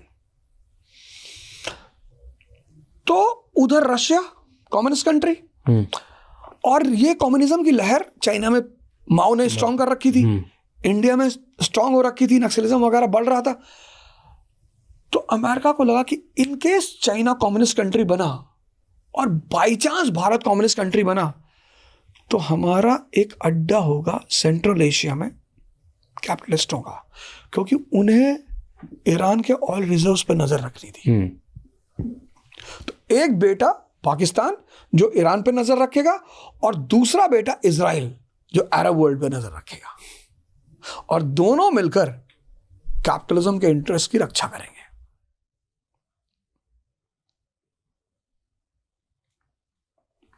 तो रियल बेटा इजराइल है, वो तो उन्होंने क्रिएट किया है ईस्टर्न क्वेश्चन के लिए। पर अब अमेरिका, पहले पाकिस्तान की बात करते हैं, तो अमेरिका का भी अडॉप्टेड बेटा है, इतना सारा पैसा फंसा हुआ है उनका पाकिस्तान में, इन्वेस्टमेंट फंसा हुआ है। तो फिर चाइना के कंट्रोल में आएगा, अमेरिका के कंट्रोल में आएगा? अब अगर थर्ड वर्ल्ड वॉर होता है जो कि लगभग चल ही रहा है, मुझे तो जब इंडिया पाकिस्तान वॉर शुरू हुआ तो मुझे लग गया कि हो गया भैया, पर पता नहीं कुछ, पर उसे होना है, डेस्टिन्ड।